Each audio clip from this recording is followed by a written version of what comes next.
Hello friends, welcome to our YouTube channel global pets clinic. Hi, I am doctor Joginder Yadav, head of global pets clinic and rescue centre Farrukhnagar.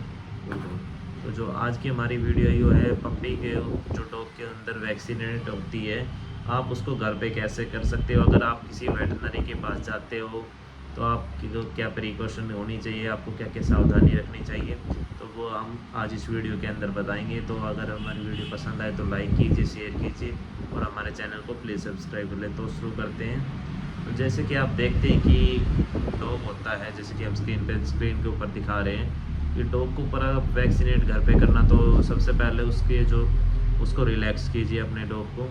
और जो syringe होती है, जैसे कि ये while है, ये वैक्सीन की वाइल है, ये तो डैमेज हो चुकी है, लेकिन मैं आपको एग्जांपल के तौर पे बता रहा हूँ। तो अगर आप वैक्सीन लेके आते हो या किसी डॉक्टर के पास जाते हो तो कभी भी वैक्सीन को आप ऐसे नहीं पकड़ सकते।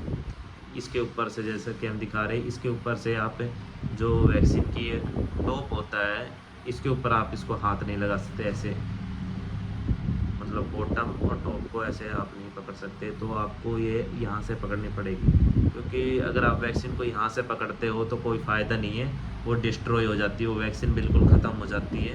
तो आपको हमेशा वैक्सीन को ऐसे पकड़ना है। और दूसरी जो इसका होता है, उसको एक में ड्राई होता है, एक में पाउडर, जैसे कि एक में पाउडर फॉर्म होता है, एक में लिक्विड होता है। तो आपको जो लिक्विड होता है वो उसको सिरिंज के अंदर जैसे होता है, जैसे कि हमने कर लिया, तो हमने इसको ऐसे यहाँ से, आपने सिरिंज को, जैसे कि देख रहे हो ये सिरिंज है, आपको इसको ऐसे, इसके ऐसे टॉप में ऐसे लगाना है और फिर धीरे धीरे इसको ऐसे ऐसे पीछे खींच के ऐसे इसको भर लेना है और फिर जो दूसरी होती है जो उसके अंदर डाल देना है। आपको कभी भी ना तो इस सिरिंज को ऐसे पकड़ना है। कुछ लोग आता है जैसे ये हिल रही है तो इसके अंदर ऐसे ये लगा दी, ये बिल्कुल गलत है, ये बिल्कुल मेथड बिल्कुल गलत है। आप ऐसा बिल्कुल ना करें, ना अपने वेट को ज़रूर देखें कि कहीं वो भी तो ऐसी गलती नहीं कर रहा है। वरना वैक्सीन बिल्कुल डैमेज हो जाती है, उसका कोई फ़ायदा नहीं है। आप उसको लगाओ या ना लगाओ, उसका कोई भी फ़ायदा नहीं है। तो ये चीज़ आप ध्यान रखें, कभी भी ऐसे टॉप में से जो वायल होती है वैक्सीन को ऐसे ना पकड़े, हमेशा ऐसे पकड़े।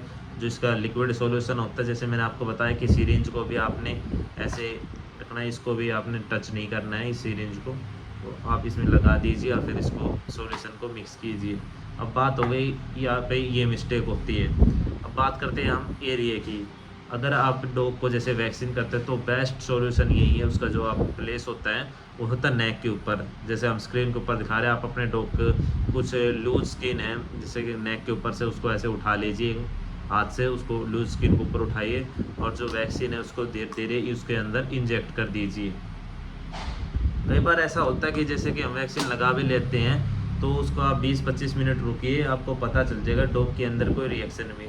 अब डॉग के अंदर रिएक्शन क्या हो सकते हैं, जैसे कि उसका जो मूड स्विंग हो जाता है, डल हो जाता है, उसको पेट में एपेटाइटिस की दिक्कत होने लग जाती है और खांसी आने लग जाती है। तो ये मेन रीज़न है, ये रिएक्शन आप देखने को मिल सकती है डॉग के अंदर वैक्सीनेशन के। तो इनसे आप घर में अपने वेट को दिखाइए, ये सबसे अच्छा है। तो इसके अंदर खांसी होने लग जाती है डॉग को और उल्टी हो सकती है, कई बार इसमें उल्टी भी देखना, लेकिन उसमें सुस्ती की चांस बहुत ज़्यादा होते हैं, या मिड फीवर या थोड़ा हल्का बुखार हो जाता है, ये उसमें रिएक्शन देखने को मिल सकती है। अगर ये नॉर्मल है तो रहने दीजिए, लेकिन अगर आपका डॉग कंटिन्यू कर रहा है तो उसको आप वेटनरी को ज़रूर दिखाएं। तो ये बात हो गई थी इसके रिएक्शन की।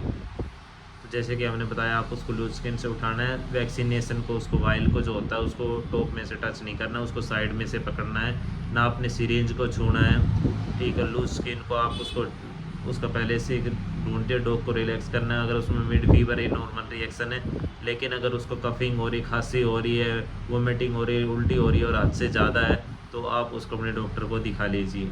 वो रिएक्शन है, उससे आपका डॉग बीमार हो जाएगा। तो बेटर यही है कि आप अपने वैक्सीन को अगर होम पे करना चाहते हो तो इस तरीके से कीजिए। अगर आपसे पॉसिबल नहीं पाता तो अपने वेटरनरी के पास ले जाइए। लेकिन ये आप हर जगह ये चीज़ नोटिस करने की है। कुछ लोग ऐसे होते हैं, जैसे कि नॉर्मल इंडिया के अंदर होता है मेडिकल स्टोर के ऊपर, कि रात को फ्रिज बंद कर जाते हैं, सुबह आके ऑन करते हैं, फिर वो सारी रात ऐसे वैक्सीन वो बेकार है। कस्टमर आ गए तो कहते हैं यार वैक्सीनेशन बहुत सस्ती मिल जाती है। यार सस्ती तो मिलेगी, अगर ये वैक्सीन बेकार है, जैसे कुछ लोग कहते हैं कि हमारे सर हम ये वैक्सीन ले आए, हम मेडिकल स्टोर से ले आए, आपने तो हमें 800 रुपये चार्ज बताया था, हमें तो 600 की मिल गई, हमें तो 300 की मिल गई। बिल्कुल मिल सकती है, क्योंकि वैक्सीन का टेम्परेचर जैसे हमारे पास ऑथोराइज्ड है, तो वैक्सीनेशन हमारी रोहतक से करनाल से आती है, तो वो डायरेक्ट हमारे पास आती है। लेकिन जैसे मेडिकल स्टोर पे वैक्सीन आती है, तो उन्होंने वो ऐसे सप्लाई करते हैं, ये वैक्सीन हो गई, ये इधर से उसने उधर रखा, उधर से उसने ऐसे बाहर रख दिया, तब तक बिलिंग होगी, तब तक वो वैक्सीन बाहर ही होगी, लेकिन बिलिंग के बाद वो अंदर जाएगी। तो ऐसा भी अगर 30 सेकेंड से ज़्यादा होता है तो कोई फ़ायदा नहीं है आपको वैक्सीनेटर वहाँ से लेके आना, बाई करना। तो मेडिकल स्टोर से आप कोशिश कीजिए नहीं खरीदे। ये किसी आप ऑथोराइज जो फार्मा होती है, फार्मा कंपनी होती है जो डायरेक्ट करती है, उनसे ही आप वैक्सीनेट करिए। होलसेल में आपको जैसे कि मेडिकल स्टोर पे मैं आपको बता रहा हूँ, ये इजीली अवेलेबल तो हो जाएगी, लेकिन उसका रेट भी है बिल्कुल आपको ले तो कुछ भी नहीं है। अगर उस वैक्सीन को उसको 100 रुपये भी मिल गए वो तो बहुत ज़्यादा है। तो इंडिया के अंदर ये बहुत ज़्यादा चलता है कि रात को मेडिकल स्टोर बंद हो जाते हैं, मेडिकल स्टोर के जो रेफ्रिजरेटर बंद कर जाते हैं फ्रिज को, सुबह उसके उनका टेम्परेचर बेकार हो जाता है, उन्हें फिर वो सस्ती निकालनी पड़ती है। कस्टमर राजी हो जाता है कि हमें तो भाई 800 की वैक्सीन हमें तो 300 मिल गई, हम तो 100 में मिल गई, 150 में। तो ऐसे वैक्सीनेशन आप कराओ या ना कराओ, आपके डॉग का कोई फ़ायदा नहीं है। तो हमारी वीडियो का मेन मोटिव यही है कि आप अपने डॉग को एक वैक्सीनेट कराएं, उसे हेल्थी रखें, क्योंकि अगर वैक्सीनेट अच्छी नहीं हुई तो फिर फ़ायदा क्या उसका, वो डॉग बीमार हो जाएगा, उसकी हेल्थ ही ठीक नहीं रहेगी, आप उससे ज़्यादा पैसे तो उसको लगा दोगे और फिर उसका रिस्क है हेल्थ का, ऊपर से उसका हेल्थ का भी तो रिस्क हो जाता है कि हाँ उसके बाद भी भाई हमने तो वैक्सीन कराई, उसके बाद भी पार वो आ गया। ये डॉक्टर बहुत ज़्यादा बोलते हैं कि हमें तो वैक्सीन की थी, उसके बाद भी पार वो आ गया। तो वैक्सीनेटर में कहीं ना कहीं आप कमी रखते हो, तभी तो पार वो आता है, नहीं तो पार वो डिस्टेम्पर कैनल का आप वैक्सीनेट प्रॉपर कराइए, आपका डॉग बीमार होगा ही नहीं। तो अगर हमारी वीडियो पसंद आए तो लाइक कीजिए, शेयर कीजिए, और ग्लोबल पेट्स क्लिनिक को अपडेट करने के लिए सब्सक्राइब ज़रूर कर लें।